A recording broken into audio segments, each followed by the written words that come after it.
উপস্থিত হ'ব পৰাৰ কাৰণে সকলোকে ধন্যবাদ জনাইছোঁ। আপোনালোক সকলোৰো পৰিশ্ৰমৰ অশেষ কষ্ট কৰাৰ বিনিময়ত আজি আমি এই মুহূৰ্তত উপনীত হ'ব পাৰিছোঁ, আহিব পাৰিছোঁ। গতিকে আপোনালোকক এই সময়ত শ্ৰদ্ধা আৰু ধন্যবাদ জনাইছোঁ। আপোনালোকৰ নামবিলাক ইতিহাসত সদায় ৰৈ যাব, কাৰণ যিটো মিছনত আমি আহিছোঁ সেই মিছনত আমি সফল হৈছোঁ বুলি ক'ব লাগিব। আমাৰ মিছনটো আছিল শান্তি প্ৰতিষ্ঠা কৰা। আমাক বিভিন্ন নামেৰে নামাকৰণ কৰিছিলে, উগ্ৰ জাতীয়তাবাদী বিভিন্ন নামেৰে আমাক নামাকৰণ কৰিছিলে। কিন্তু আজি আমি এই কথাটো স্পষ্ট কৰিব পাৰিলোঁ কি আমি মানে এই শান্তি প্ৰতিষ্ঠা কৰাৰ যিটো উদ্দেশ্য এইটো লৈ যিটো আগবাঢ়ি আহিছোঁ, আজি এইটো সফল হৈছোঁ। बयबो मिथिबाय जे दिनै 3 बाजियाव एकदा जागोन आरो दाबो जोङो दावहा नांगासिनो दङ गभर्नमेन्टजों। रायजो राजाफोरनि दावहाया राजा लामायाव, फोथाराव, नेशनेल हाइवेआव, रेल लाइनआव बायदिसिनायाव जाबोबाय। नाथाय दैदेनगिरिफोरनि दावहाया टेबोलाव जायो। दा बे टेबोलावनो जोङो दावहा नांगासिनो दङ। मानोना जि मोनसे सुक्ति जागोन बे बर' हारिनि थाखाय जागोन। बियो एबसुनि नङा, एनडिपिनि नङा, सोरबा आफादनि नङा, बियो बर' हारिनि थाखाय जागोन, बे ओनसोलनि थाखाय जागोन। दा बेखौ लानानै जोंनि गेजेराव गावस्रा गावस्रि हेंथा हेंथि जानायलाय जोङो नांगौ बायदि जेरै हास्थायदोंमोन बेबायदि माखासे मोनथायफोरखौ जों मोनफुंजोबनो हायाखै। नाथाय बिनि गेजेरावनो दिनै बयनिख्रुइ देरसिन खोथाया जाबाय जे जोंनि जोहोलावफोर जायफोर 30-40 बोसोर अस्त्र लानानै सोमावसारबोबाय, हाग्रायाव थाबोबाय, सिलाय गुलि माने बिखायाव बजबनानै लाबाय, माने ब्लाड सेट जाबाय, गोबां गाज्रि गाज्रि मुं मोनबाय, न' बां गारनानै भुटान, बांलादेश, म्यानमार हाग्राफ्राव थानानै सम हगारबाय।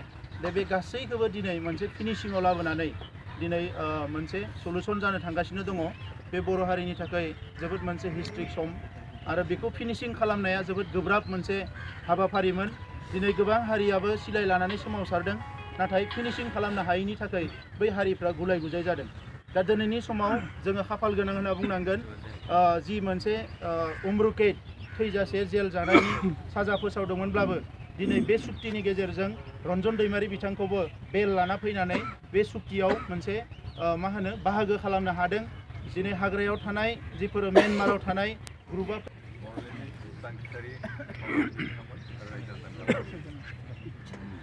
दिनै बर' हारिनि मोनसे गोजोनथाव आरो मोनसे जारिमिनारि मानोना जों थांनाय गोबां बोसोर जातिनि हाहुनि मोन्थाय, राजखान्थिनि मोन्थाय, गावनि राव हारिखौ फोथांना लाखिनानै मोनसे डिस्टिंक्ट आइडेन्टिटि थांना थानायनि मोन्थायखौ मोननो थाखाय सोमावसारदोंमोन।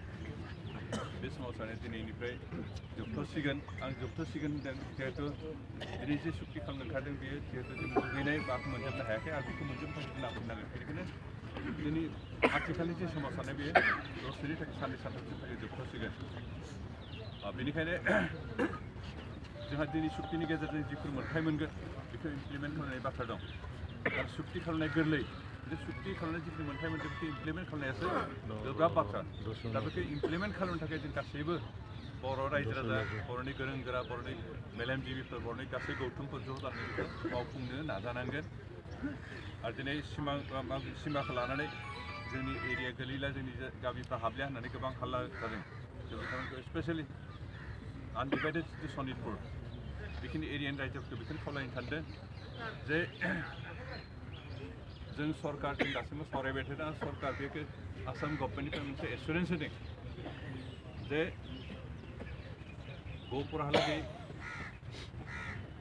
बे जानाय खातां दिनै जों एग्रिमेन्टआव गहपुरहालागै जागोन होननानै स्पष्ट लिरनाय गैयाबाबो मोनसे कमिसन दागोन आरो बे कमिसना बे जों जिखिनि डिमान्ड खालामनाय बे एरियाखौ भिजिट खालामगोन। आरो बे भिजिट खालामनाय समाव जोंनि जिखिनि ओनसोलखौ जों दासिमबो क्लेम खालामदों जोंनि रायजोआव हाबनांगौ होननानै बैखिनि ओनसोलनि रायजो राजाफ्रा मेम'रेन्डाम होनांगोन, दाबि दैखांनांगोन। जिहेतु भिजिटिं खालामनो थानाय जि कमिसन बिथांमोननि सिगाङाव आरो जोंनि मेमोरेन्डआव ओरैबायदि माबायाव दा जिथु एग्रिमेन्ट बेयाव स्पष्ट लिरनाय दंखायो जे बे कमिसना मुभमेन्ट ग्रुपआ अरिजिनेलि जिखिनि ओनसोलखौ क्लेम खालामदों बेखिनिखौ भिजिट खालामनानै मोनसे रिपर्ट दाखिल खालामो आरो बे उइदिन 6 मान्थ आरो बे कमिसनाव दिनै एनडिपि एबसुनिफ्राय सोद्रोमा थागोन असम सरकारनिफ्राय थागोन सेन्ट्रेल गभर्नमेन्टनिफ्राय थागोन आरो बेवहाय बेनिखायनो जोंनि जिहेतु मुभमेन्ट ग्रुपआनो बे मेम्बार हिसाबै थागोन जों बबे बबे एरिया हाबनांगौ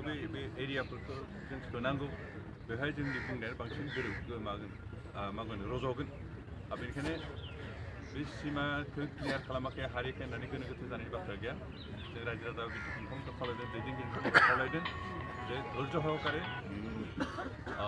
बेखौ लामा नायनांगोन आरो जों फोथायनांगोन जिहेतु जों जि एसुरेन्सखौ सरकारनिफ्राय मोन्दों बेयो जास्ट भुवा एसुरेन्स नङा बे प्रेक्टिकेल एक्सपिरियेन्स सिनसियारलि जोंनि एसुरेन्स होदों बेनिखायनो जों गासैबो गोजोनलाय आं लास्टआव बेखौनो खावलायदों जे जोंहा जिहेतु स्ट्रागोला जोबाखै मुभमेन्टआ जोंहा सोलिबाय थागोन जिहेतु जों जिखौ लुगैदों आलादा रायजो बेखौ मोनागौमानि जों जिरायना थानाय बाथ्रा गैया दिनै जों बेखौनो दसे साननैसो बे बेबस्था जिखिनि बेबस्था मोनगोन बेखौ जों बिनि गेजेरजों जातिखौ रांखान्थि बिथिङाव राजखान्थि बिथिङाव सोलोंथाइ बिथिङाव आरो गुबुन गुबुन बिथिङाव जों दावगाहोनायनि गेजेरजों जोंनि मुभमेन्टखौ जों पलिटिकेल लांबाय थानि आरो बेनिखायनो जों साफ्रोमबो प्रस्टुत जाना थानो बेखौनो खावलायनानै नोंथांमोन गासैखौबो साबायखर बावो गोजोन्थों।